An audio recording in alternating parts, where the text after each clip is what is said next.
রহমান রহিম আল্লাহ তাআলার নামে। তোমরা কখনো যথার্থ নেকি অর্জন করতে পারবে না যতক্ষণ না তোমরা তোমাদের ভালোবাসার জিনিস আল্লাহর পথে ব্যয় করবে। মূলত তোমরা যা কিছুই ব্যয় করো আল্লাহ তাআলা তা জানেন। আজ তোমাদের জন্য যেসব খাবার হালাল করা হয়েছে তা একসময় বনী ইসরায়েলদের জন্য হালাল ছিল, অবশ্য এমন দু একটা জিনিস বাদে যা তাওরাত নাজিল হওয়ার আগেই ইসরায়েল তার নিজের উপর হারাম করে রেখেছিল। তুমি বলো, সন্দেহ থাকলে যাও, তোমরা গিয়ে তাওরাত নিয়ে এসো এবং তা পড়ে শোনাও, যদি তোমরা তোমাদের দাবির ব্যাপারে সত্যবাদী হও। যারা এর পরেও আল্লাহর উপর মিথ্যা আরোপ করে নিঃসন্দেহে তারা বড় জালেম।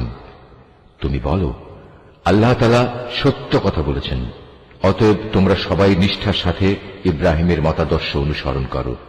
আর ইব্রাহিম কখনো আল্লাহর সাথে অংশীবাদীদের দলে সামিল ছিল না। নিশ্চয়ই গোটা মানব জাতির জন্য সর্বপ্রথম যে ঘরটি বানিয়ে রাখা হয়েছিল তা ছিল বাক্কায় তথা মক্কা নগরীতে। এ ঘরকে কল্যাণ, মঙ্গলময় এবং মানবকুলের দিশারি হিসেবেই বানানো হয়েছিল।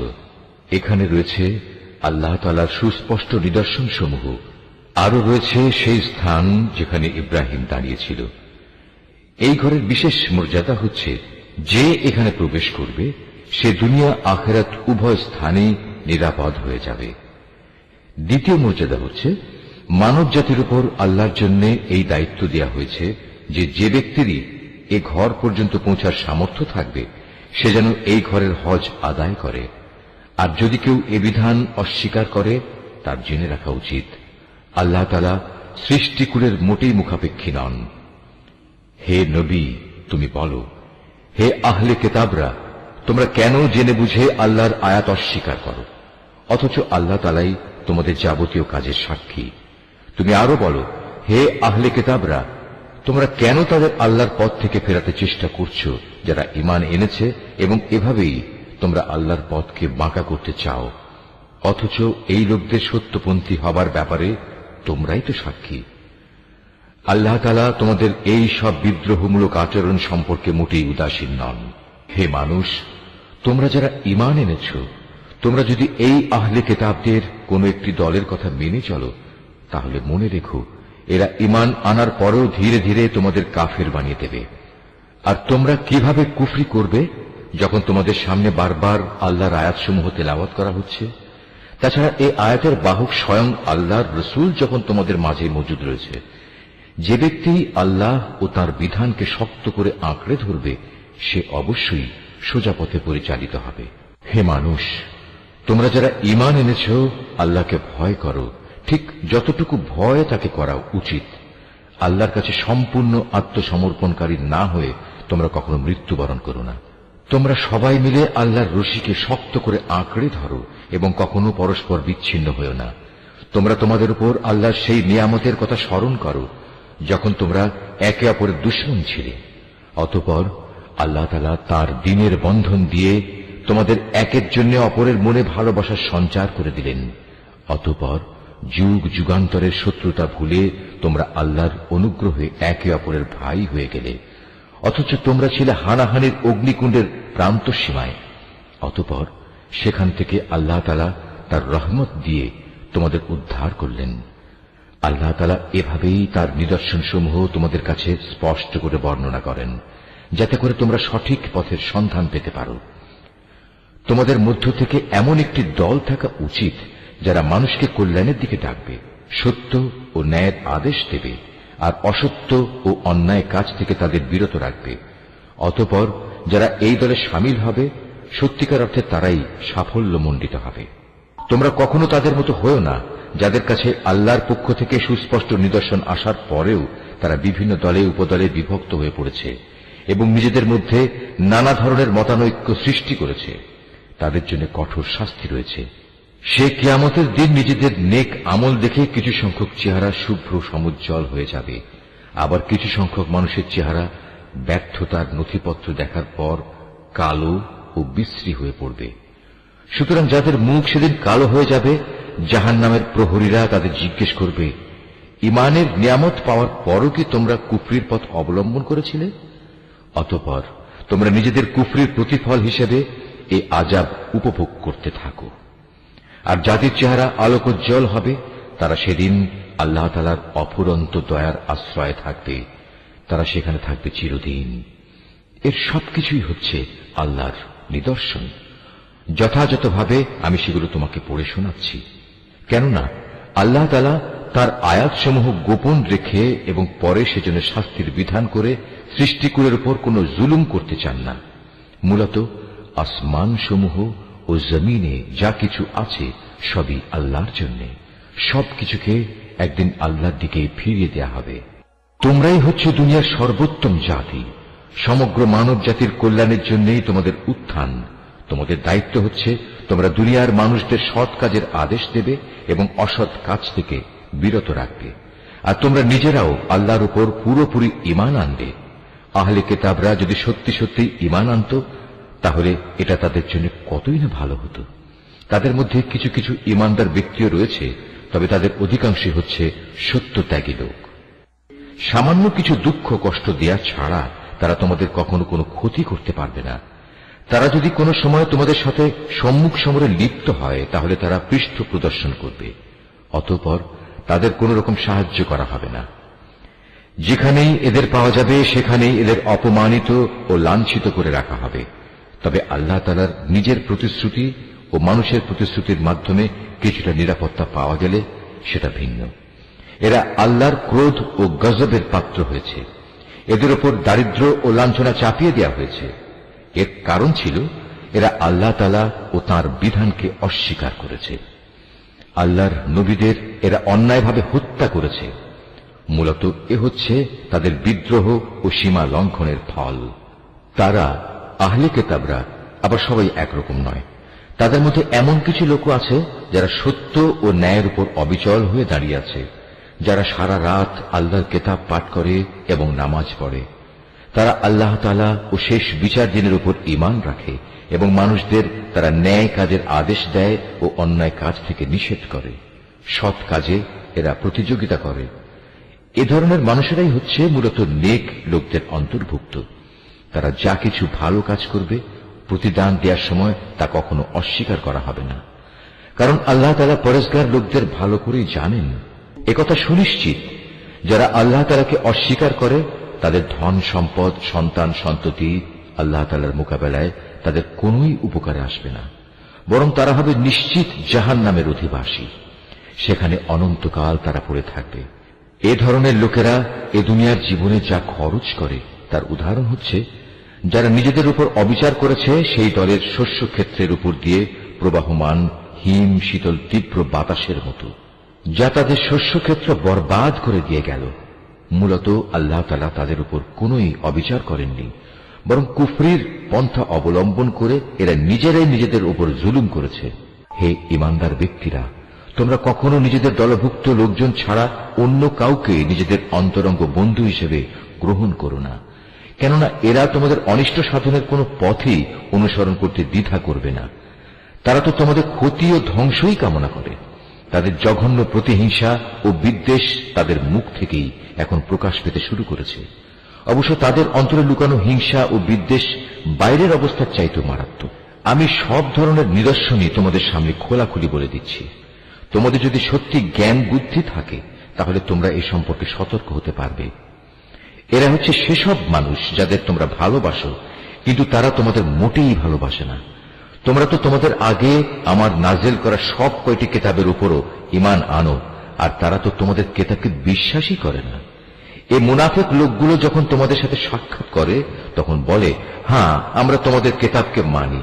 আবার যখন এরা একান্তে নিজেদের লোকদের কাছে চলে যায় তখন নিজেদের ক্রোধের বশবর্তী হয়ে এরা তোমাদের সাফল্যের ওপর নিজেদের আঙুল কামড়াতে শুরু করে। তুমি তাদের বলো, যাও নিজেদের ক্রোধের আগুনে নিজেরাই পুড়ে মরো।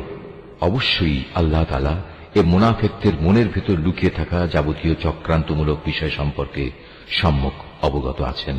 তাদের অবস্থা হচ্ছে তোমাদের কোনো কল্যাণ হলে তার কারণে তাদের খারাপ লাগে, আবার তোমাদের কোনো অকল্যাণ দেখলে তারা আনন্দে ফেটে পড়ে।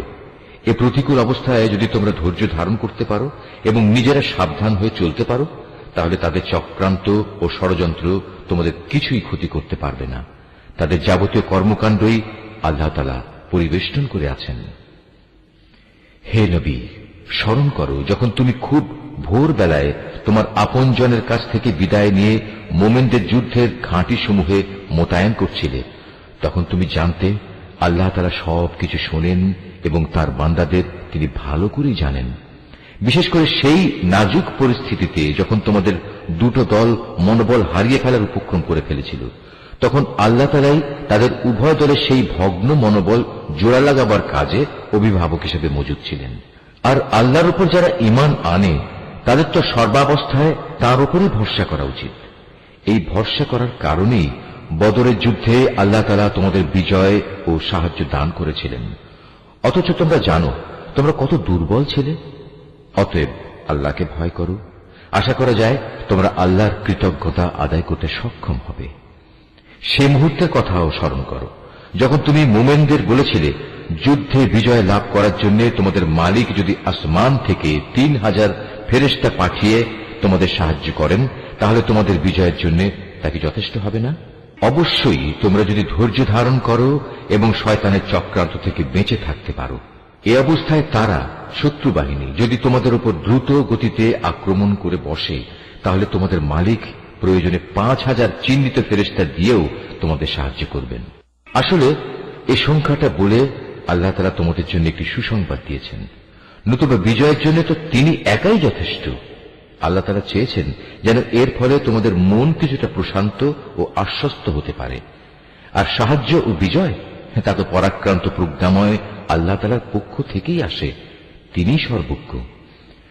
আল্লাহ তাআলা এর দ্বারা কাফেরদের এক দলকে নিশ্চিহ্ন করে দিতে চান, অথবা তাদের একাংশকে তিনি এর মাধ্যমে লাঞ্ছিত করে দিতে চান, যেন তারা ব্যর্থ হয়ে যুদ্ধের ময়দান থেকে ফিরে যায়। হে নবী, এ ব্যাপারে তোমার কিছুই করার নাই। আল্লাহ তাআলা চাইলে তাদের উপর দয়া পরবশ হবেন, কিংবা চাইলে তাদের কঠোর শাস্তি দেবেন, কেননা এরা ছিল স্পষ্টত জালেম। আসমান সমূহ ও জমিনে যা কিছু আছে তার সব হচ্ছে আল্লাহ তাআলার। তিনি যাকে ইচ্ছা ক্ষমা করে দেবেন, যাকে ইচ্ছা শাস্তি দেবেন। আল্লাহ তাআলা অত্যন্ত ক্ষমাশীল ও পরম দয়ালু। হে মানুষ, তোমরা যারা ইসলামকে একটি পূর্ণাঙ্গ বিধান হিসেবে বিশ্বাস করেছ, চক্রবৃদ্ধি হারে সুদ খেও না এবং তোমরা আল্লাহ তাআলাকে ভয় করো। আশা করা যায় তোমরা কল্যাণ লাভ করতে পারবে। জাহান্নামের আগুনকে তোমরা ভয় করো, যা তৈরি করে রাখা হয়েছে তাদের জন্য যারা একে অস্বীকার করেছে। তোমরা আল্লাহ তাআলা ও তার রাসূলের কথা মেনে চলো। আশা করা যায় তোমাদের উপর দয়া করা হবে। তোমরা তোমাদের মালিকের পক্ষ থেকে ক্ষমা পাওয়ার কাজে প্রতিযোগিতা করো, আর সেই জান্নাতের জন্য প্রতিযোগিতা করো যার প্রশস্ততা আকাশ ও পৃথিবী সমান। আর এই বিশাল জান্নাত প্রস্তুত করে রাখা হয়েছে সেসব ভাগ্যবান লোকদের জন্য যারা আল্লাহকে ভয় করে, সচ্ছল হোক কিংবা অসচ্ছল, সর্বাবস্থায় যারা আল্লাহর পথে নিজেদের ধন সম্পদ ব্যয় করে, যারা নিজেদের ক্রোধ সংবরণ করে এবং মানুষের অপরাধ সমূহ যারা ক্ষমা করে দেয়। আসলে ভালো মানুষদের আল্লাহ তাআলা হামেশাই ভালোবাসেন। ভালো মানুষ হচ্ছে তারা যারা কখনো কোনো অশ্লীল কাজ করে ফেললে কিংবা এর দ্বারা নিজেদের উপর নিজেরা জুলুম করে বসলে সাথে সাথেই আল্লাহকে স্মরণ করে এবং গুনাহের জন্য আল্লাহর ক্ষমা প্রার্থনা করে। কেননা আল্লাহ তাআলা ছাড়া আর কে আছে যে তাদের গুনাহ মাফ করে দিতে পারে? তদুপরি এরা জেনে বুঝে নিজেদের গুনার উপর অটল হয়েও বসে থাকে না।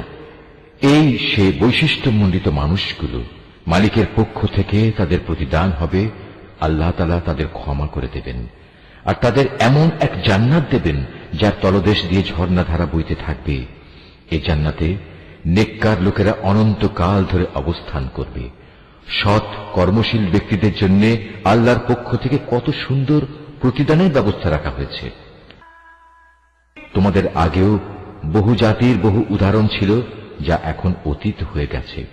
সুতরাং এদের পরিণতি দেখার জন্য তোমরা পৃথিবীতে ঘুরে বেড়াও এবং দেখো আল্লাহ তাআলা ও তাঁর বিধান মিথ্যা প্রতিপন্নকারীদের পরিণতি কি হয়েছিল।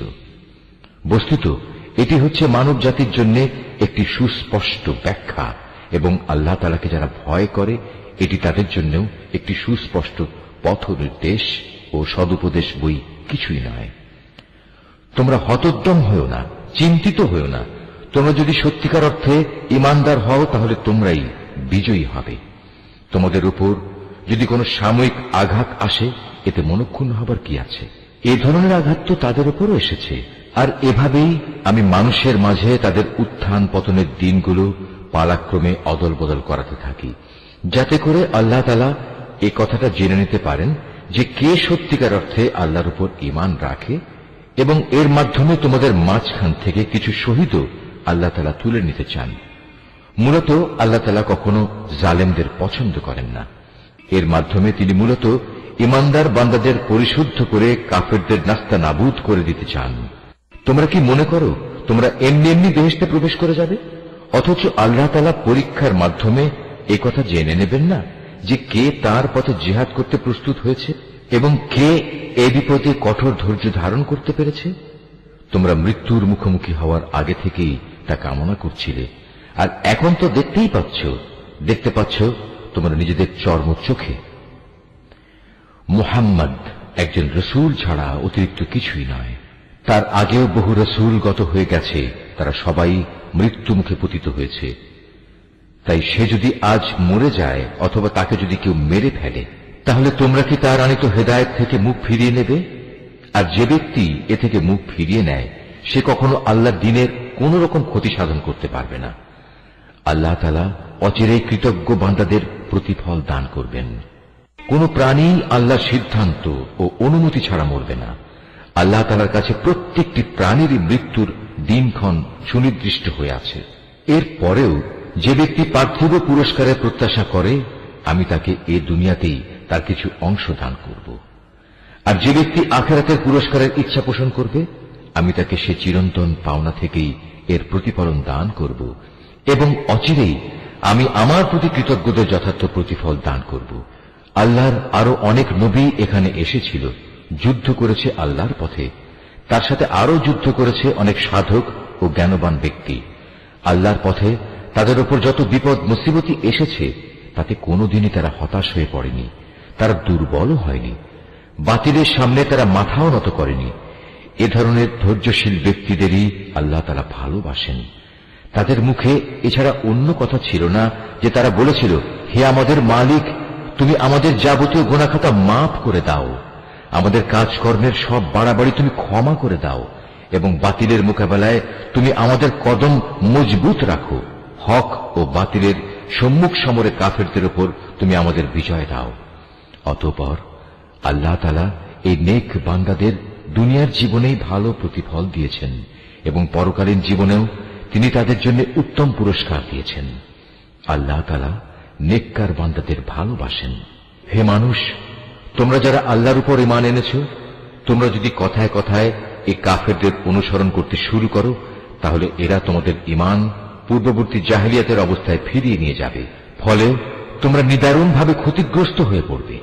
আল্লাহ তাআলাই হচ্ছেন তোমাদের একমাত্র রক্ষক ও অভিভাবক, এবং তিনিই হচ্ছেন তোমাদের উত্তম সাহায্যকারী। অচিরেই আমি এ কাফেরদের অন্তরে ভীতি সঞ্চার করে দেব, কারণ তারা আল্লাহর সাথে অন্যদের শরীক বানিয়ে তাদের অনুসরণ করেছে, অথচ তাদের এই কাজের সপক্ষে আল্লাহ তাআলা কোন দলিল প্রমাণ তাদের কাছে পাঠাননি। এদের শেষ গন্তব্যস্থল হচ্ছে জাহান্নামের আগুন। জালেমদের বাসস্থান এই জাহান্নাম কত নিকৃষ্ট! ওহদের ময়দানে আল্লাহ তাআলা তোমাদের যে সাহায্য দেওয়ার প্রতিশ্রুতি দিয়েছিলেন তা তিনি পালন করেছেন। যুদ্ধের প্রথম দিকে তোমরা আল্লাহর অনুমতি ও সাহায্য নিয়ে তাদের নির্মূল করে যাচ্ছিলে। পরে যখন তোমরা সাহস ও মনোবল হারিয়ে ফেললে এবং আল্লাহর রসুলের বিশেষ একটি আদেশ পালনের ব্যাপারে মতপার্থক্য শুরু করে দিলে, এমনকি আল্লাহর রসুল যখন তোমাদের ভালোবাসার সেই জিনিস তথা আসন্ন বিজয় দেখিয়ে দিলেন, তারপরেও তোমরা তার কথা অমান্য করে তার বলে দেয়া স্থান ছেড়ে চলে গেলে। তোমাদের কিছু লোক ঠিক তখন বৈষয়িক ফায়দা হাসিলে ব্যস্ত হয়ে পড়ল। তখনও তোমাদের কিছু লোক পরকালের কল্যাণে চাইতে থাকল। অতঃপর আল্লাহ তাআলা এর দ্বারা তোমাদের ঈমানের পরীক্ষা নিতে চাইলেন এবং তা থেকে তোমাদের অন্যদিকে ফিরিয়ে দিলেন। অতঃপর আল্লাহ তাআলা তোমাদের মাফ করে দিলেন। আল্লাহ তাআলা হামেশাই ঈমানদারদের উপর দয়াবান। উহুদের সম্মুখ সমরে বিপর্যয় দেখে তোমরা যখন ময়দান ছেড়ে পাহাড়ের উপরের দিকে উঠে যাচ্ছিলে এবং তোমরা তোমাদের কোন লোকের প্রতি লক্ষ্য রাখছিলে না, অথচ আল্লাহর রসুল তোমাদের তখনও পেছন থেকে ডাকছিল, কিন্তু তোমরা শুনলে না। তাই আল্লাহ তাআলা তোমাদের দুঃখের পর দুঃখ দিলেন, যেন তোমাদের কাছ থেকে যা হারিয়ে গেছে এবং যা কিছু বিপদ তোমাদের উপর পতিত হয়েছে, এর কোনোটার ব্যাপারে তোমরা উদ্বিগ্ন ও মর্মাহত না হও। আল্লাহ তাআলা তোমাদের সব ধরনের কর্মকাণ্ড সম্পর্কেই ওয়াকিবহাল রয়েছেন। এরপর আল্লাহ তাআলা তোমাদের উপর এমন সন্তোষজনক পরিস্থিতি নাজেল করে দিলেন, এর ফলে তোমাদের একদল লোক তন্দ্রাচ্ছন্ন হয়ে পড়ে, আর একদল লোক যাদের নিজেরাই নিজেদের উদ্বিগ্ন করে রেখেছিল, তারা তাদের জাহেলি যুগের ধারণা অনুযায়ী আল্লাহ তাআলা সম্পর্কে অন্যায় ধারণা করতে থাকে। এক পর্যায়ে তারা এও বলতে শুরু করে, যুদ্ধ পরিচালনার কাজে কি আমাদের কোনো ভূমিকা আছে? হে নবী, তুমি তাদের বলো, এ ব্যাপারে আমারও কোনো ভূমিকা নেই, ক্ষমতা ও কর্তৃত্বের সবটুকু আল্লাহর হাতে। এই দলের লোকেরা তাদের মনের ভেতর সেসব কথাবার্তা গোপন করে রেখেছে, তা তোমার সামনে খোলাখুলি প্রকাশ করে না। তারা বলে, এ কাজে যদি আমাদের কোনো ভূমিকা থাকত, তাহলে আজ আমরা এখানে নিহত হতাম না। তুমি তাদের বলে দাও, যদি আজ তোমরা সবাই ঘরের ভেতরেও থাকতে, তবুও নিহত হওয়া যাদের অবধারিত ছিল, তারা তাদের মরণের বিছানার দিকে বের হয়ে আসত। আর এভাবেই তোমাদের মনের ভেতর লুকিয়ে রাখা বিষয়সমূহের ব্যাপারে আল্লাহ তাআলা তোমাদের পরীক্ষা করেন, এবং এই ঘটনার মাঝ দিয়ে তিনি তোমাদের অন্তরে যা কিছু আছে তাও পরিশুদ্ধ করে দেন। তোমাদের মনের কথা সম্পর্কে আল্লাহ তাআলা সম্যক ওয়াকিবহাল রয়েছেন। দুটি বাহিনী যেদিন সম্মুখ সমরে একে অপরের মুখোমুখি হয়েছিল, সেদিন যারা ময়দান থেকে পালিয়ে গিয়েছিল, তাদের একাংশের অর্জিত কাজের জন্য শয়তানি তাদের পদস্খলন ঘটিয়ে দিয়েছিল। অতঃপর তারা অনুতপ্ত হলে আল্লাহ তাআলা তাদের ক্ষমা করে দিলেন। আল্লাহ তাআলা অত্যন্ত ক্ষমাশীল ও পরম ধৈর্যশীল। হে ঈমানদার ব্যক্তিরা, তোমরা কাফেরদের মতো হও না। তাদের অবস্থা ছিল এমন, এ কাফেরদের কোনো ভাই বন্ধু যখন বিদেশ বিভূয়ে মারা যেত কিংবা কোনো যুদ্ধে লিপ্ত হতো, তখন এরা তাদের সম্পর্কে বলতো, এরা যদি বাইরে না গিয়ে আমাদের কাছে থাকত, তাহলে এরা কিছুতেই মরত না এবং এরা নিহতও হতো না। এভাবেই এই মানসিকতাকে আল্লাহ তাআলা তাদের মনের আক্ষেপে পরিণত করে দেন। আসলে আল্লাহ মানুষের জীবন দেন, আল্লাহ মানুষের মৃত্যু ঘটান, এবং তোমরা এ দুনিয়ায় যা করে যাচ্ছ, আল্লাহ তাআলা তার সব কিছুই দেখেন।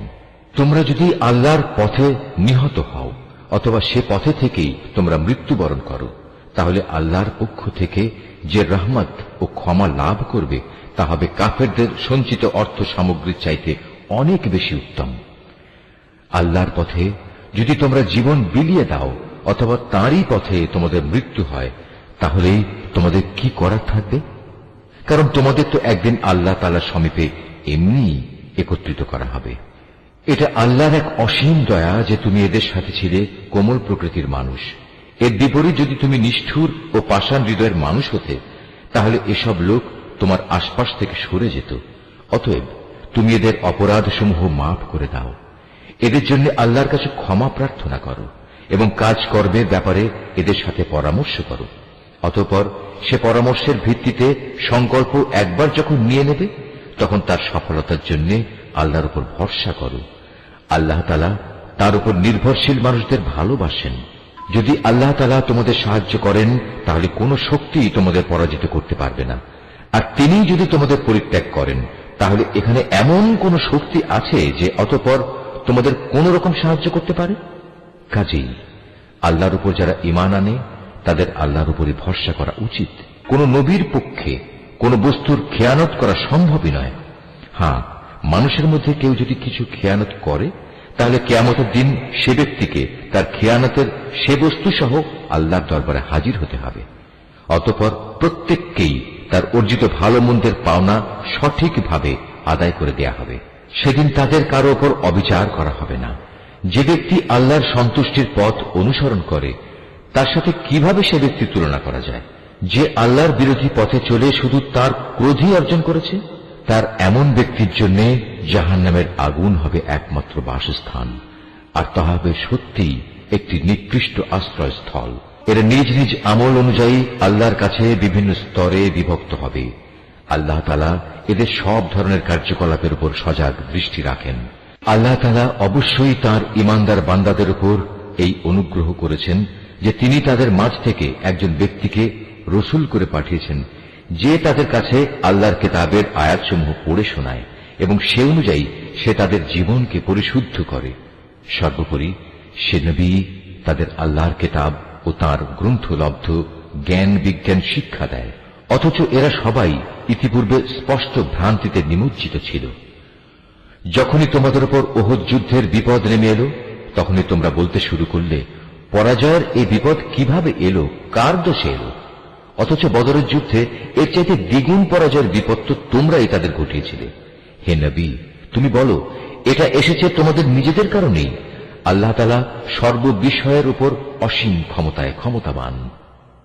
ওহদের ময়দানে দুদলের সম্মুখ লড়াইয়ের দিনে যে সাময়িক বিপর্যয় তোমাদের উপর এসেছিল, তা এসেছে আল্লাহর ইচ্ছায়। এই বিপর্যয় দিয়ে আল্লাহ তাআলা এ কথাটা জেনে নিতে চান কারা তাঁর উপর সঠিক অর্থে ঈমান এনেছে। এর মাধ্যমে তাদের পরিচয় তিনি জেনে নেবেন।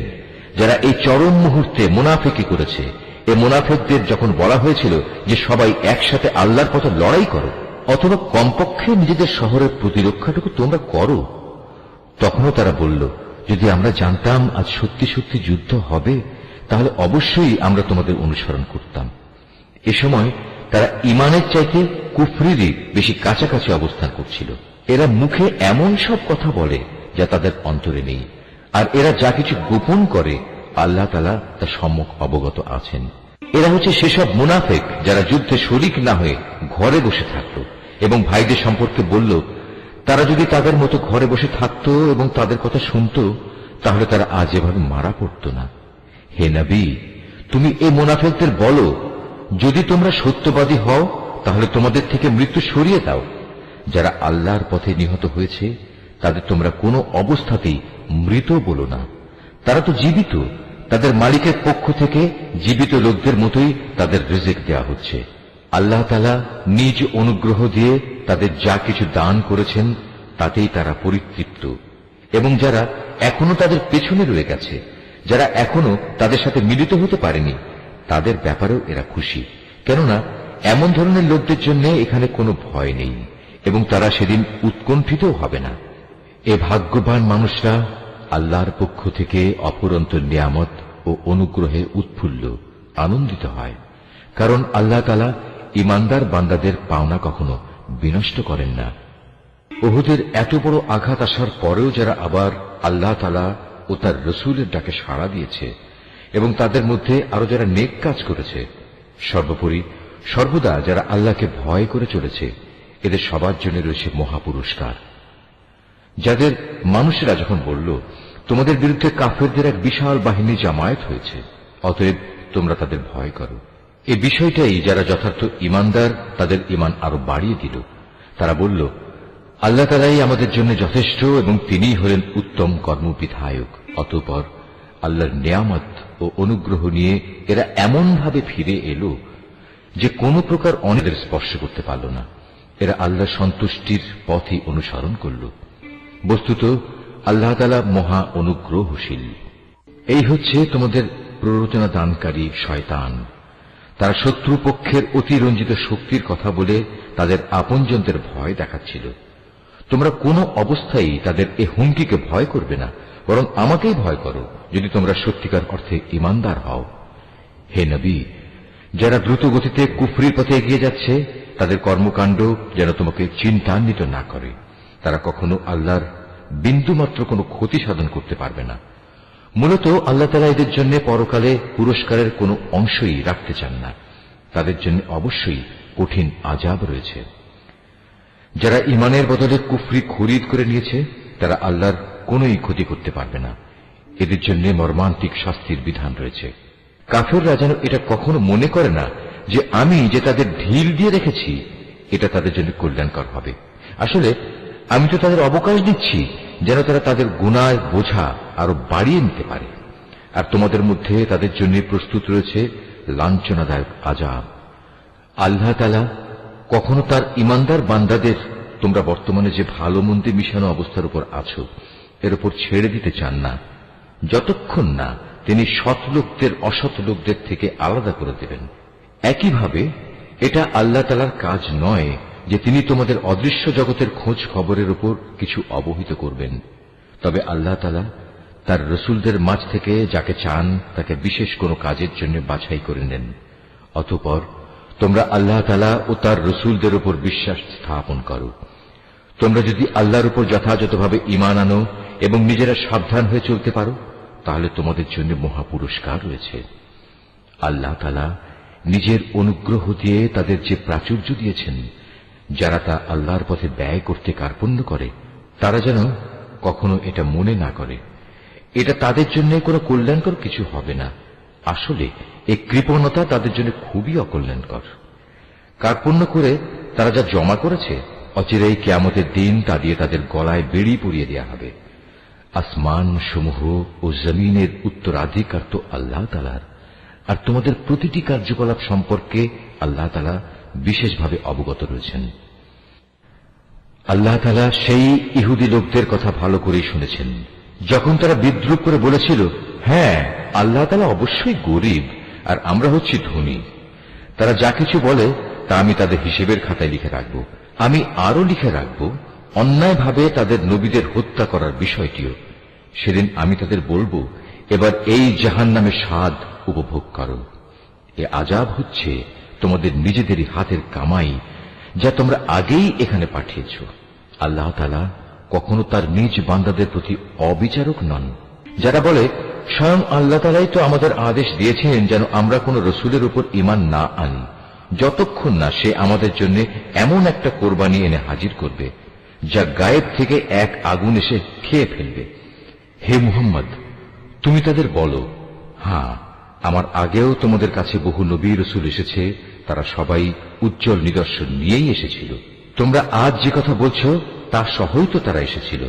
তা সত্ত্বেও তোমরা তাদের হত্যা করলে কেন? আজ যদি তোমরা এতই সত্যবাদী হও, তাহলে কেন এসব আচরণ করলে?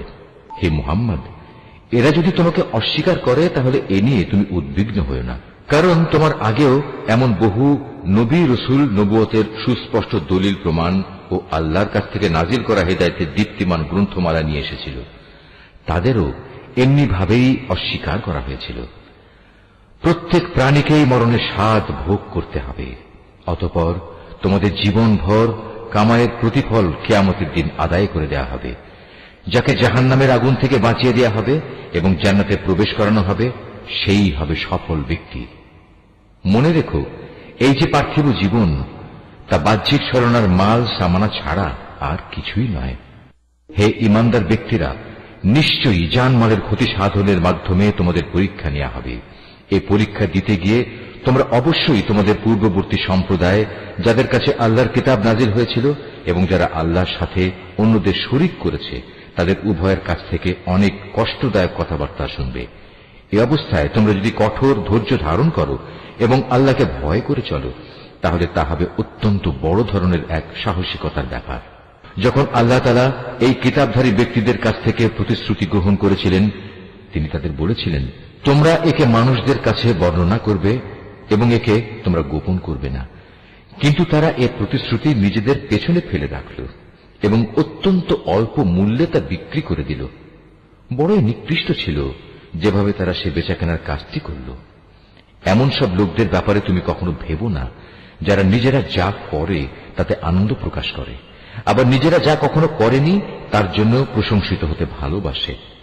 তুমি কখনো ভেবো না যে এরা বুঝি আল্লাহর আযাব থেকে অব্যাহতি পেয়ে গেছে। মূলত এদের জন্য আল্লাহর পক্ষ থেকে যন্ত্রণাদায়ক শাস্তির ব্যবস্থা নির্ধারণ করে রাখা হয়েছে। আসমান সমূহ ও জমিনের সার্বভৌমত্ব এককভাবে আল্লাহর জন্য। আল্লাহ তাআলাই সবকিছুর উপর পূর্ণ ক্ষমতাবান। নিঃসন্দেহে আসমান সমূহ ও জমিনের নিখুঁত সৃষ্টি এবং দিবারাত্রির আবর্তনের মধ্যে জ্ঞানবান লোকদের জন্য প্রচুর নিদর্শন রয়েছে। এই জ্ঞানবান লোক হচ্ছে তারা, যারা দাঁড়িয়ে, বসে এবং শুয়ে সর্বাবস্থায় আল্লাহ তাআলাকে স্মরণ করে এবং আসমান সমূহ ও জমিনের এই সৃষ্টির নৈপুণ্য সম্পর্কে চিন্তা গবেষণা করে এবং স্বতঃস্ফূর্তভাবে তারা বলে ওঠে, হে আমাদের মালিক, সৃষ্টি জগতের কোনো কিছুই তুমি অযথা বানিয়ে রাখোনি, তোমার সত্তা অনেক পবিত্র। অতএব তুমি আমাদের জাহান্নামের কঠিন আযাব থেকে নিষ্কৃতি দাও। হে আমাদের মালিক, যাকেই তুমি জাহান্নামের আগুনে প্রবেশ করাবে অবশ্যই তাকে তুমি অপমানিত করবে, আর সেই অপমানের দিনে জালেমদের জন্য কোন রকম সাহায্যকারী থাকবে না। হে আমাদের মালিক, আমরা শুনতে পেয়েছি একজন আহ্বানকারী মানুষদের ঈমানের দিকে ডাকছে। সে বলছিল, হে মানুষেরা, তোমরা তোমাদের মালিক আল্লাহর উপর ঈমান আনো। হে মালিক, সেই আহ্বানকারীর কথায় অতঃপর আমরা ঈমান এনেছি। হে আমাদের মালিক, তুমি আমাদের অপরাধসমূহ ক্ষমা করে দাও, হিসাবের খাতা থেকে আমাদের দোষ ত্রুটি ও গুনাহসমূহ মুছে দাও। সর্বশেষে তোমার নেক লোকদের সাথে তুমি আমাদের মৃত্যু দাও। হে আমাদের মালিক, তুমি তোমার নবী রসুলদের মাধ্যমে যেসব পুরস্কারের প্রতিশ্রুতি দিয়েছ তা আমাদের পূর্ণ করে দাও, এবং কিয়ামতের শেষ বিচারের দিন তুমি আমাদের অপমানিত করো না। নিশ্চয়ই তুমি কখনো ওয়াদার বরখেলাপ করো না। অতএব তাদের মালিক এই বলে তাদের আহ্বানে সাড়া দিলেন যে, আমি নরনারী নির্বিশেষে তোমাদের কোনো কাজ কখনো বিনষ্ট করব না। আমি সবার কাজের বিনিময় দেব, এবং তোমরা তো একে অপরেরই অংশ। অতএব তোমাদের মাঝে যারা নিজেদের ভিটে মাটি ছেড়ে হিজরত করেছে এবং যারা নিজেদের জন্মভূমি থেকে বিতাড়িত হয়েছে, আমারই পথে যারা নির্যাতিত হয়েছে, সর্বোপরি যারা আমার জন্য লড়াই করেছে এবং আমারই জন্য জীবন দিয়েছে, আমি তাদের গুনাহসমূহ মাফ করে দেব। অবশ্যই আমি এদের এমন জান্নাতে প্রবেশ করাবো যার তলদেশ দিয়ে ঝর্ণাধারা বইতে থাকবে। এ হচ্ছে তাদের জন্য আল্লাহ তাআলার পক্ষ থেকে পুরস্কার, আর আল্লাহ তাআলার কাছে তো রয়েছে উত্তম পুরস্কার। হে মুহাম্মদ, জনপদ সমূহে যারা আল্লাহ তাআলাকে অস্বীকার করেছে তাদের দাম্ভিক পদচারণা যেন কোনোভাবেই তোমাকে বিভ্রান্ত করতে না পারে, কেননা এসব কিছু হচ্ছে সামান্য কয়দিনের সামগ্রী মাত্র। অতঃপর তাদের সবারই অনন্ত নিবাস হবে জাহান্নাম, আর জাহান্নাম হচ্ছে নিকৃষ্টতম আবাসস্থল। তবে যারা নিজেদের মালিককে ভয় করে চলে তাদের জন্য নির্দিষ্ট হয়ে আছে সুরম্য উদ্যানমালা, যার নিচ দিয়ে প্রবাহিত হবে ঝর্ণাধারা। সেখানে তারা অনাদিকাল থাকবে। এ হবে আল্লাহ তাআলার পক্ষ থেকে তাদের জন্য আতিথেয়তা। আর আল্লাহ তাআলার কাছে যা পুরস্কার সংরক্ষিত আছে তা অবশ্যই নেককার লোকদের জন্য অতি উত্তম জিনিস। ইতিপূর্বে আমি যাদের কাছে কিতাব পাঠিয়েছি সেসব কিতাবধারী লোকদের মাঝে এমন লোক অবশ্যই আছে যারা আল্লাহকে বিশ্বাস করে। তোমাদের এই কিতাবের উপর তারা যেমনি বিশ্বাস করে তেমনি তারা বিশ্বাস করে তাদের উপর প্রেরিত কিতাবের উপরও। এরা আল্লাহর জন্য ভীত, সন্ত্রস্ত ও বিনয়ী বান্দা। এরা আল্লাহর আয়াতকে স্বার্থের বিনিময়ে সামান্য মূল্যে বিক্রি করে না। এরাই হচ্ছে সেসব ব্যক্তি যাদের জন্য তাদের মালিকের কাছ থেকে অগাধ পুরস্কার রয়েছে। নিঃসন্দেহে আল্লাহ তাআলা হচ্ছেন দ্রুত হিসাব সম্পন্নকারী। হে মোমেনরা, তোমরা ধৈর্য ধারণ করো, এ কাজে একে অপরের সাথে প্রতিযোগিতা করো, শত্রুর মোকাবেলায় সদা সুদৃঢ় থেকো, একমাত্র আল্লাহকে ভয় করো। এভাবেই আশা করা যায় তোমরা সফল কাম হতে পারবে। সূরা আন-নিসা। রহমান রহিম আল্লাহ তাআলার নামে। তোমরা তোমাদের মালিককে ভয় করো, যিনি তোমাদের একটি মাত্র ব্যক্তি সত্তা থেকে সৃষ্টি করেছেন। অতঃপর তিনি তা থেকে তার জুড়ি পয়দা করেছেন। এরপর তিনি তাদের এই আদি জুড়ি থেকে বহু সংখ্যক নরনারী দুনিয়ায় চারিদিকে ছড়িয়ে দিয়েছেন। হে মানুষ, তোমরা ভয় করো আল্লাহ তাআলাকে, যার পবিত্র নামে তোমরা একে অপরের কাছে অধিকার ও পাওনা দাবি করো, এবং সৃষ্টি তত্ত্বের উৎস গর্ভধারিণী মাকে সম্মান করো। অবশ্যই আল্লাহ তাআলা তোমাদের উপর তীক্ষ্ণ দৃষ্টি রেখে চলেছেন। এতিমদের ধন সম্পদ তাদের কাছে দিয়ে দাও। তাদের ভালো জিনিসের সাথে নিজেদের খারাপ জিনিসের বদল করো না। তাদের সম্পদ সমূহ কখনো নিজেদের মালের সাথে মিলিয়ে হজম করে নিও না। এটা আসলেই একটা জঘন্য পাপ। আর যদি তোমাদের এই আশঙ্কা থাকে যে তোমরা এতিম মহিলাদের মাঝে ন্যায় বিচার করতে পারবে না, তাহলে সাধারণ নারীদের মাঝ থেকে তোমাদের যাদের ভালো লাগে তাদের 2 জন, 3 জন কিংবা 4 জনকে বিয়ে করে নাও। কিন্তু যদি তোমাদের এই ভয় হয় যে তোমরা একের অধিক হলে তাদের মাঝে ইনসাফ করতে পারবে না, তাহলে তোমাদের জন্য একজনই যথেষ্ট, কিংবা যে তোমাদের অধিকারভুক্ত তাদেরই যথেষ্ট মনে করে নাও। মনে রেখো, যৌনতার সীমা লঙ্ঘন থেকে বেঁচে থাকার জন্য এটাই হচ্ছে উত্তম ও সহজতর পন্থা। নারীদের তাদের মোহরানার অঙ্ক একান্ত খুশি মনে তাদের মালিকানায় দিয়ে দাও। অতঃপর তারা যদি নিজেদের মনের খুশিতে এর কিছু অংশ তোমাদের ছেড়ে দেয়, তাহলে তোমরা তা খুশি মনে ভোগ করতে পারো। আল্লাহ তাআলা তোমাদের যে সম্পদকে দুনিয়ায় তোমাদের প্রতিষ্ঠা লাভের উপকরণ হিসেবে বানিয়ে দিয়েছেন, তা এই নির্বোধ লোকেদের হাতে ছেড়ে দিও না। অবশ্যই এ থেকে তাদের খাওয়ার ব্যবস্থা করবে, তাদের পোশাক সরবরাহ করবে, সর্বোপরি তাদের সাথে ভালো কথা বলবে। এতিমদের প্রতি লক্ষ্য রাখতে হবে যতক্ষণ না তারা বিয়ের বয়স পর্যন্ত পৌঁছে। অতঃপর যদি তোমরা তাদের মধ্যে সম্পদ পরিচালনার যোগ্যতা অনুভব করতে পারো, তাহলে তাদের ধন সম্পদ তাদের হাতে তুলে দেবে। তাদের এই ধন সম্পদ তাদের বড় হবার আগেই তাড়াহুড়ো করে হজম করে ফেলো না। এতিমদের পৃষ্ঠপোষক যদি সম্পদশালী হয়, তাহলে সে যেন এই বাড়াবাড়ি থেকে বেঁচে থাকে। তবে হ্যাঁ, যদি সে পৃষ্ঠপোষক গরিব হয়, তাহলে সমাজের প্রচলিত নিয়ম অনুযায়ী সে যেন তা থেকে নিজের পারিশ্রমিক গ্রহণ করে। যখন তোমরা তাদের ধন সম্পদ তাদের ফিরিয়ে দেবে, তখন তাদের উপর সাক্ষী রেখো, যদিও হিসাব গ্রহণের জন্য আল্লাহ তাআলাই যথেষ্ট। তাদের পিতামাতা ও আত্মীয় স্বজনদের রেখে যাওয়া ধন সম্পদে পুরুষদের যেমন নির্দিষ্ট অংশ রয়েছে, একইভাবে নারীদের জন্য সে সম্পদে নির্দিষ্ট অংশ রয়েছে, যা তাদের পিতামাতা ও আত্মীয় স্বজনরা রেখে গেছে। পরিমাণ অল্প হোক কিংবা বেশি, উভয়ের জন্য এর অংশ নির্দিষ্ট করে দেওয়া হয়েছে। মৃত ব্যক্তির সম্পদ বন্টনের সময় যখন তার আপনজন, এতিম ও মিসকিনরা সেখানে এসে হাজির হয়, তখন তা থেকে তাদেরও কিছু দেবে এবং তাদের সাথে সুন্দরভাবে কথা বলবে। এতিমদের ব্যাপারে মানুষের এটুকু ভয় করা উচিত, যদি তারা নিজেরা মৃত্যুর সময় এমনি দুর্বল সন্তানদের পেছনে রেখে চলে আসত, তাহলে তাদের ব্যাপারে তারা এভাবে ভীত শঙ্কিত থাকত। অতএব তাদের ব্যাপারে আল্লাহকে ভয় করে চলা এবং এদের সাথে হামেশাই ন্যায় ইনসাফের কথাবার্তা বলা উচিত। যারা অন্যায়ভাবে এতিমদের মাল সম্পদ ভক্ষণ করে, তারা যেন আগুন দিয়ে নিজেদের পেট ভর্তি করে। অচিরেই এই লোকগুলো জাহান্নামের আগুনে জ্বলতে থাকবে। আল্লাহ তাআলা তোমাদের উত্তরাধিকারে সন্তানদের সম্পর্কে এ মর্মে তোমাদের জন্য এ বিধান জারি করেছেন যে এক ছেলের অংশ হবে 2 কন্যা সন্তানের মতো। কিন্তু উত্তরাধিকারী কন্যারা যদি 2-এর বেশি হয়, তাহলে তাদের জন্য থাকবে রেখে যাওয়া সম্পত্তির 2/3, আর সে কন্যা সন্তান যদি একজন হয়, তাহলে তার অংশ হবে পরিত্যক্ত সম্পত্তির অর্ধেক। মৃত ব্যক্তির সন্তান থাকলে তার পিতামাতা প্রত্যেকের জন্য থাকবে সে সম্পদের 6/1 অপরদিকে মৃত ব্যক্তির যদি কোনো সন্তান না থাকে এবং পিতামাতাই যদি হয় তার একমাত্র উত্তরাধিকারী, তাহলে তার মায়ের অংশ হবে 3/1। যদি মৃত ব্যক্তির কোনো ভাই বোন বেঁচে থাকে, তাহলে তার মায়ের অংশ হবে 6/1। মৃত্যুর আগে সে যে ওসিয়ত করে গেছে এবং তার রেখে যাওয়া ঋণ আদায় করে দেওয়ার পরেই কিন্তু এই সব ভাগ বাটোয়ারা করতে হবে। তোমরা জানো না তোমাদের পিতামাতা ও তোমাদের সন্তান সন্ততির মধ্যে কে তোমাদের জন্য উপকারের দিক থেকে বেশি নিকটবর্তী। অতএব এ হচ্ছে আল্লাহর বিধান। অবশ্যই আল্লাহ তাআলা সকল কিছু সম্পর্কে ওয়াকিবহাল এবং তিনি হচ্ছেন বিজ্ঞ, পরম কুশলী। তোমাদের স্ত্রীদের রেখে যাওয়া সম্পত্তিতে তোমাদের অংশ হচ্ছে অর্ধেক, যদি তাদের কোনো সন্তানাদি না থাকে।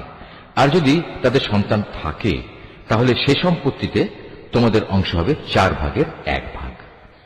তারা যে ওসিয়ত করে গেছে কিংবা তাদের ঋণ পরিশোধ করার পরেই কিন্তু তোমরা এই অংশ পাবে। তোমাদের স্ত্রীদের জন্য থাকবে তোমাদের রেখে যাওয়া সম্পত্তির 1/4 যদি তোমাদের কোনো সন্তান না থাকে। যদি তোমাদের সন্তান থাকে, তাহলে তারা পাবে রেখে যাওয়া সম্পদের 8/1। মৃত্যুর আগে তোমরা যা ওসিয়ত করে যাবে কিংবা যে ঋণ তোমরা রেখে যাবে তা পরিশোধ করে দেওয়ার পরেই এই অংশ তারা পাবে। যদি কোনো পুরুষ কিংবা নারী এমন হয় যে তার কোনো সন্তান নেই, পিতামাতাও নেই, শুধু আছে তার এক ভাই ও এক বোন, তাহলে তাদের সবার জন্য থাকবে 6/1। ভাই বোন মিলে তারা যদি এর চাইতে বেশি হয়, তবে মৃত ব্যক্তির রেখে যাওয়া সম্পদের 1/3 তারা সবাই সমান অংশীদার হবে। অবশ্য এ সম্পত্তির উপর মৃত ব্যক্তির যা ওসিয়ত করা আছে কিংবা কোনো ঋণ পরিশোধের পরই এ ভাগাভাগি করা যাবে। তবে কখনো উত্তরাধিকারীদের অধিকার পাওয়ার পথে তা যেন ক্ষতিকর হয়ে না দাঁড়ায়, সে কথাও খেয়াল রাখতে হবে। কেননা এ হচ্ছে আল্লাহর নির্দেশ, আর আল্লাহ তাআলা সর্বজ্ঞানী ও পরম ধৈর্যশীল। এগুলো হচ্ছে আল্লাহ তাআলার সীমারেখা। যে ব্যক্তি এর ভেতরে থেকে তার ও তার রসুলের আনুগত্য করবে, আল্লাহ তাআলা তাকে এমন এক জান্নাতে প্রবেশ করাবেন যার তলদেশ দিয়ে ঝর্ণাধারা প্রবাহিত হবে। সেখানে সে অনন্তকাল ধরে অবস্থান করবে। মূলত এ হবে এক মহা সাফল্য। অপরদিকে যে ব্যক্তি আল্লাহ তাআলা ও তার রসূলের নাফরমানি করবে এবং তার নির্ধারিত সীমারেখা লঙ্ঘন করবে, আল্লাহ তাআলা তাকে জ্বলন্ত আগুনে প্রবেশ করাবেন। সেখানে সে অনন্তকাল ধরে থাকবে। এটা হচ্ছে তার জন্য অপমানকর শাস্তি। তোমাদের নারীদের মধ্যে যারা ব্যভিচারের দুষ্কর্ম নিয়ে আসবে, তাদের বিচারের উপর তোমরা নিজেদের মধ্যে থেকে 4 জন সাক্ষী জোগাড় করবে। অতঃপর সে 4 জন লোক যদি ইতিবাচক সাক্ষ্য প্রদান করে, তাহলে সে নারীদের তোমরা ঘরের ভেতর অবরুদ্ধ করে রাখবে, যতদিন না মৃত্যু এসে তাদের সমাপ্তি ঘটিয়ে দেয়, অথবা আল্লাহ তাআলা তাদের জন্য অন্য কোনো ব্যবস্থা না করেন। আর তোমাদের মধ্যে যে 2 জন নরনারী এ ব্যভিচারের কাজ করবে, তাদের 2 জনকেই তোমরা শাস্তি দেবে। হ্যাঁ, তারা যদি তওবা করে এবং নিজেদের সংশোধন করে নেয়, তাহলে তাদের শাস্তি দেয়া থেকে তোমরা সরে দাঁড়াও। অবশ্যই আল্লাহ তাআলা তওবা কবুলকারী এবং পরম দয়ালু। আল্লাহ তাআলার উপর শুধু তাদের তওবাই কবুলযোগ্য হবে যারা ভুলবশত গুনাহের কাজ করে, অতঃপর জানা মাত্রই তারা দ্রুত তা থেকে ফিরে আসে। মূলত এরাই হচ্ছে সেসব লোক যাদের উপর আল্লাহ তাআলা দয়া পরবশ হন, আর আল্লাহ তাআলাই হচ্ছেন সর্ববিষয়ে জ্ঞানী, কুশলী। আর তাদের জন্য তওবা করার কোনো অবকাশ নেই যারা আজীবন শুধু গুনাহের কাজই করে। এভাবেই গুনাহের কাজ করতে করতে একদিন তাদের কারো দুয়ারে যখন মৃত্যু এসে হাজির হয়, তখন সে বলে, হে আল্লাহ, আমি এখন তওবা করলাম। আসলে তাদের জন্য কোনো তওবা নয় যারা কাফের অবস্থায় ইহুলীলা সাঙ্গ করল। এরা হচ্ছে সেসব লোক যাদের জন্য আমি কঠিন যন্ত্রণাদায়ক আযাবের ব্যবস্থা করে রেখেছি। হে মানুষ, তোমরা যারা ঈমান এনেছ, তোমাদের জন্য কখনো জোর করে বিধবা নারীদের উত্তরাধিকারের পণ্য বানানো বৈধ নয়। বিয়ের সময় মোহর হিসেবে যা তোমরা তাদের দিয়েছ, তার কোনো অংশ তাদের কাছ থেকে নিয়ে নেওয়ার জন্য তোমরা তাদের অযথা আটক করে রেখো না, যতক্ষণ পর্যন্ত তারা প্রকাশ্য কোনো ব্যভিচারের কাজে লিপ্ত না হয়। তাদের সাথে সৎভাবে জীবন যাপন করো। এমনকি তোমরা যদি তাদের পছন্দ নাও করো, এমনও তো হতে পারে যা কিছু তোমরা পছন্দ করো না, তার মধ্যেই আল্লাহ তাআলা তোমাদের জন্য অফুরন্ত কল্যাণ নিহিত রেখে দিয়েছেন। আর যদি তোমরা এক স্ত্রীকে আরেকজন স্ত্রী দ্বারা বদল করার সংকল্প করেই নাও, তাহলে মোহর হিসেবে বিপুল পরিমাণ সোনাদানা দিলেও তার কোনো অংশ তোমরা তার কাছ থেকে ফেরত নিও না। তোমরা কি তাদের উপর মিথ্যা অপবাদ দিয়ে ও সুস্পষ্ট পাপাচার করে তা ফেরত নিতে চাচ্ছ? তোমরা মোহরানার সে অংশটুকু ফেরত নেবেই বা কি করে? অথচ বিভিন্নভাবে তোমরা তো একে অপরের স্বাদ গ্রহণ করেছ। তাছাড়া এর মাধ্যমে তারা তোমাদের কাছ থেকে বিয়ে বন্ধনের পাকাপাকি একটা প্রতিশ্রুতিও আদায় করে নিয়েছিল, যা তোমরা ভেঙে দিয়েছ। নারীদের মধ্যে থেকে যাদের তোমাদের পিতা পিতামহরা বিয়ে করেছে, তাদের তোমরা কখনো বিয়ে করো না। হ্যাঁ, এই নির্দেশ আসার আগে যা হয়ে গেছে তা তো হয়েই গেছে। এটি আসলেই ছিল এক অশ্লীল নির্লজ্জ কাজ এবং খুবই ঘৃণ্য ও নিকৃষ্ট আচরণ। বিয়ের জন্য তোমাদের উপর হারাম করে দেয়া হয়েছে তোমাদের মা, তোমাদের মেয়ে, তোমাদের বোন, তোমাদের ফুপু, তোমাদের খালা, ভাইদের মেয়ে, বোনদের মেয়ে। আরো হারাম করা হয়েছে সেসব মা যারা তোমাদের বুকের দুধ খাইয়েছে, তোমাদের দুধ খাওয়া সাথী বোন, তোমাদের স্ত্রীদের মা, তোমাদের স্ত্রীদের মাঝে যাদের সাথে তোমরা সহবাস করেছ, তাদের আগের স্বামীর ঔরসজাত মেয়েরা যারা তোমাদের অভিভাবকত্বে রয়েছে। অবশ্য যদি তাদের সাথে তোমাদের শুধু বিয়ে হয়ে থাকে, কিন্তু তোমরা কখনো তাদের সাথে সহবাস করোনি, তাহলে তাদের আগের স্বামীর মেয়েদের বিয়ে করায় তোমাদের জন্য কোনো দোষ নেই। তোমাদের জন্য তোমাদের নিজেদের ঔরসজাত ছেলেদের স্ত্রীদের হারাম করা হয়েছে। উপরন্তু বিয়ের জন্য তোমাদের উপর 2 বোনকে একত্র করাও হারাম করা হয়েছে। তবে যা কিছু এর আগে সংগঠিত হয়ে গেছে তা তো হয়েই গেছে। সে ব্যাপারে অবশ্যই আল্লাহ তাআলা বড়ই ক্ষমাশীল ও একান্ত দয়াবান। নিশ্চয়ই আল্লাহ যা বলেছেন সত্য বলেছেন।